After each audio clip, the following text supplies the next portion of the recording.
Samajwadi party के प्रत्याशी Uzma B ने 32 बिंदुओं का घोषणा पत्र जारी किया है। बता दें कि नगर पंचायत के खेरी से समाजवादी पार्टी के प्रत्याशी उजमा बी की तरफ से लगातार कस्बे में चुनावी जनसभा का दौर जारी है। बता दें कि पूर्व चेयरमैन फहीम अहमद की पत्नी उजमा बी की तरफ से कस्बे के हित के लिए 32 बिंदुओं का घोषणा पत्र जारी किया गया है। उजमा बी के समर्थकों का कहना है कि जितने भी बिंदु हैं वह कस्बे के हर जाति, हर वर्ग और कस्बे के हित के लिए है। बता दें कि उनके घोषणा पत्र को आवाम लगातार पसंद भी कर रही है और उनकी जनसभाओं में एक अलग उत्साह और जोश देखने को मिल रहा है।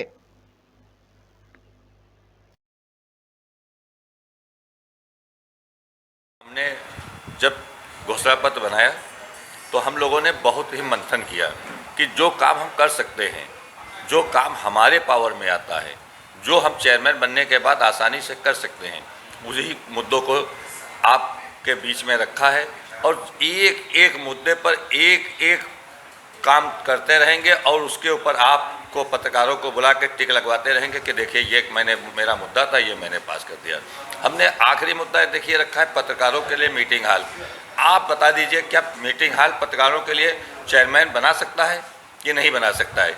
बिल्कुल बना सकता है, क्योंकि उसके पास पावर है। नगर पंचायत में कोई भी एक रूम आपको बड़ा दे सकता है जहाँ के ऊपर आप पत्रकार लोग बैठक कर सकते हैं। वो आपके पत्रकार संघ के नाम मिलाट कर सकता है, लेकिन यह है कि आपको निजी नहीं दे सकता। लेकिन 5 साल के लिए जब तक वो चेयरमैन है तब तक प्रस्ताव बना करके आपको अलाट कर सकता है। इस तरीके के तमाम हमारे छोटे छोटे मुद्दे हैं कि सड़कें बनाएंगे, तो हमने सड़कें बनाई हैं, हमने विकास कार्य किए हैं। आप देखिए कि कस्बे खीरी में जब भी समाजवादी पार्टी के सरकार आती है तब कितना विकास होता है। आजम खान ने ये कह दिया था जब फहीम अहमद चेयरमैन थे कि जाइए, जितना आप काम लेकर के आएंगे हम तुरंत कर देंगे। अब आप बताइए लाइट की व्यवस्था के लिए हम कह रहे हैं कि लाइट व्यवस्था हम जनरेटर से चालू करा देंगे। ये हमारा प्रपोजल आज का नहीं था।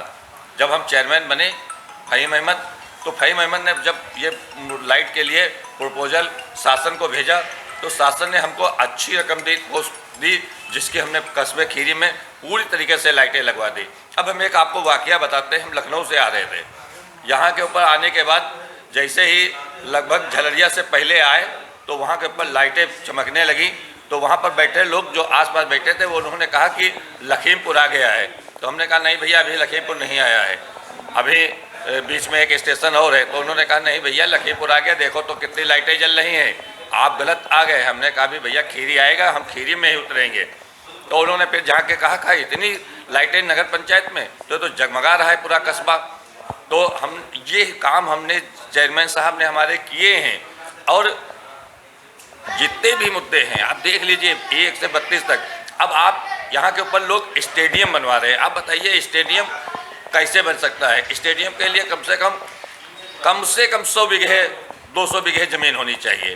कहाँ पर ऐसी जगह आप बता दीजिए खीरी में कहाँ पे ऐसी जगह है जहाँ के ऊपर 100 बीघे या 200 बीघे का टुकड़ा कोई पड़ा हो जहाँ पर स्टेडियम बन जाए? आप बताइए कि यहाँ के ऊपर लोग हवाई जहाज उतरवाए दे रहे हैं। बताइए यहाँ होना चाहिए जो एसी में बैठा हो और उसके मिलने के लिए बाहर चपरासी बैठा हो, जब वो जाए तो पर्ची लिख के जाए और तब चेयरमैन मिले। हमारा कहना है कि चेयरमैन ऐसे मिले जब चाय पी रहे होटल पे आदमी आए और कहे कि ये जन्म प्रमाण पत्र पर दस्तखत कर दीजिए, वही चाय पीते पीते में होटल के ऊपर दस्तखत कर दे। हम उस चेयरमैन के लिए कस्बे में कहीं जा रहे हैं, हम बता रहे हैं कि हम होटल के ऊपर आपका काम करेंगे। हम ये बता रहे हैं कि हम सड़क के ऊपर बैठ करके आपकी जो समस्या का समाधान करेंगे। लेकिन वह जो क्रीम लेयर है वो केवल 5% है। खीरी में 5% है जो क्रीम लेयर है, बाकी सब गरीब आदमी है। जो 95% वो आज फहीम के साथ खड़ा हुआ नजर आ रहा है। जीत तो हमारी पिछली बार भी हुई, उससे पिछली बार हमारा ही चेयरमैन हुआ। आप बताइए, इतिहास गवाह है कि समाजवादी पार्टी का जिसने टिकट लिया वो नैया पार कर गया। कल योगी जी आए थे, तो क्या लगता है तमाम सारे वादे किए हैं? योगी जी के पास कोई मुद्दे ही नहीं थे। कल योगी जी बोले क्या? आप देखिए कोई मुद्दा था उनके पास? मुद्दा विहीन बात कर रहे थे, वोट मांग रहे थे खीरी के लिए और विकास कर रहे थे गोला का।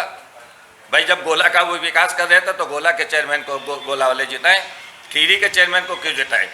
लखीमपुर के चेयरमैन को क्यों जिताए?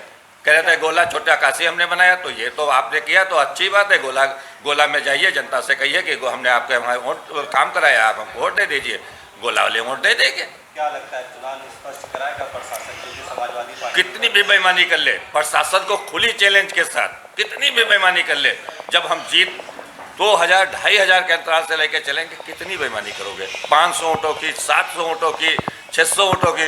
लेकिन एक बात हम ये जरूर कहना चाहते हैं कि इस वक्त जो जिला अधिकारी हैं, जो यहाँ के डीएम साहब हैं, जो यहाँ का प्रशासन है, एसडीएम साहिबा हैं, मोहतरमा एसडीएम साहिबा लेडीज है, लेकिन बहुत ईमानदार और बहुत निष्पक्ष हैं। हम योगी जी फ़ोन के ऊपर फ़ोन करते रहेंगे, लेकिन ईमानदारी से ही चुनाव होगा। ये देख लेना, आपका रिजल्ट जब आएगा तो आप लोग भी पत्रकार हैं, आप लोग अंदर वहीं पर होंगे, हम लोग भी वहीं पर होंगे। आप देख लेना, हमको ये आपसे नहीं कहना पड़ेगा कि हमारे साथ बेईमानी हो रही, क्योंकि हमको उम्मीद है। डीएम साहब, एसडीएम साहब ने अभी बैठक की, उन्होंने कहा कि निष्पक्ष चुनाव होगा, इसके लिए कुछ मुझे कोई भी कुर्बानी देनी पड़ी, हम देने को तैयार। उसका इशारा यही था कि अगर शासन प्रशासन मुझको हटा भी देगा शासन, तो हट जाएंगे, लेकिन हम बेईमानी से चुनाव होने नहीं देंगे। वो इसलिए मैं जिलाधिकारी और एसडीएम साहब के ऊपर पूरे विश्वास के साथ आपको कहना चाहता हूं कि इस बार निष्पक्ष चुनाव होगा, भाई मैं 2-2.5 हज़ार वोटों से चुनाव जीतेंगे। तो हम कैसे खोल सकते हैं? लेकिन ये लोग जो कह रहे हैं वो इसलिए कह रहे हैं कि इनके पास मालूम है कि हम ना जीतेंगे, तो हम जब जीतेंगे नहीं तो हमको इन वादों पर काम करना नहीं पड़ेगा। आपके मुद्दे परफेक्ट हैं, बिल्कुल परफेक्ट है। आप देख लीजिए, एक एक मुद्दे के ऊपर हम लोगों ने रिसर्च किया है पूरी तरीके से कि अगर हमने कहा है कि हम टेम्पो स्टैंड बनवाएंगे तो हम टेम्पो स्टैंड बनवाएंगे, ऐसा नहीं कि नहीं बनवाएंगे। हमने टेम्पो स्टैंड जहाँ बना होगा वहाँ पर चार्जिंग वाला वो भी लगवाएंगे, जहाँ बोर्ड, वहाँ पर आप जा करके अपना टेम्पो चार्ज कर सकते हैं। आज बताइए, कस्बे खीरी की गरीब जनता है, कम से कम 2 दर्जन से 3 दर्जन टेम्पो कस्बे खीरी में लोगों के अपने होंगे, कम से कम 2-3 दर्जन टेम्पो लोग किराए पर चला रहे हैं। उनको बिजली की चार्जिंग के लिए बड़ी परेशानी होती है। अगर हम ये सुविधा उनको देते हैं तो हम गरीबों के लिए काम कर रहे हैं कि नहीं कर रहे हैं? आप बताते हैं कि हम यहाँ पर स्टेडियम बनाएंगे, आप बताइए स्टेडियम बना करके उन गरीबों का क्या फ़ायदा हो रहा है? आप तो अमीरों के बारे में बता रहे हैं कि वहाँ पर अमीर बच्चे जाएंगे, वो खेलेंगे, लेकिन हम गरीबों के लिए काम करना चाहते हैं। हमारा प्रतिशत गरीब है और गरीबों की आवाज़ हमेशा उठाता रहा है, और चेयरमैन बनने के बाद उन तमाम गरीबों का काम करेगा। अब एक आखिरी मैं मुद्दा बता देना चाहता हूँ। कुछ लोग आपको ये कहते हुए नज़र आ रहे होंगे कि फ़हीम अहमद की लड़ाई फलां से है, फ़हीम अहमद की लड़ाई फलां से है। उसके बारे में मैं थोड़ा सा आपको बता दूं कि फ़हीम अहमद की लड़ाई किसी से नहीं।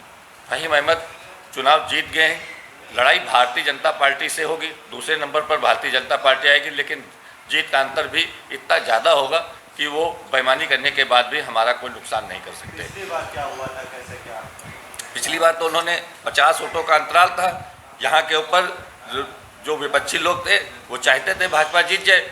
आखिरी दिन जब हम लोग चुनाव वहाँ पर होने लगा तो विपक्ष में जो भी ये लोग खड़े हैं, ये सभी लोग एक आवाज़ में भारतीय जनता पार्टी के साथ खड़े हो गए, और भारतीय जनता पार्टी के साथ खड़े होने के बाद हम लोगों के साथ अन्याय हुआ, बेईमानी हुई। लेकिन जब हम जनता के बीच में आए तो जब जनता यहाँ के ऊपर हमने देखा कि जो लोग दूसरे को भी लड़ा रहे थे वो भी कल वो कह रहे थे पछतावा हो गया। अब हम जान गए कि हमारा कैंडिडेट जो भारतीय जनता पार्टी से मिला था, जो वहाँ भारतीय जनता पार्टी की आवाज़ उठा रहा था, अब भविष्य में ऐसा नहीं होगा। आज यही वजह है कि आप देख लीजिए, हर गली, हर कूचे, हर जगह से वोट है, और वोट में एक है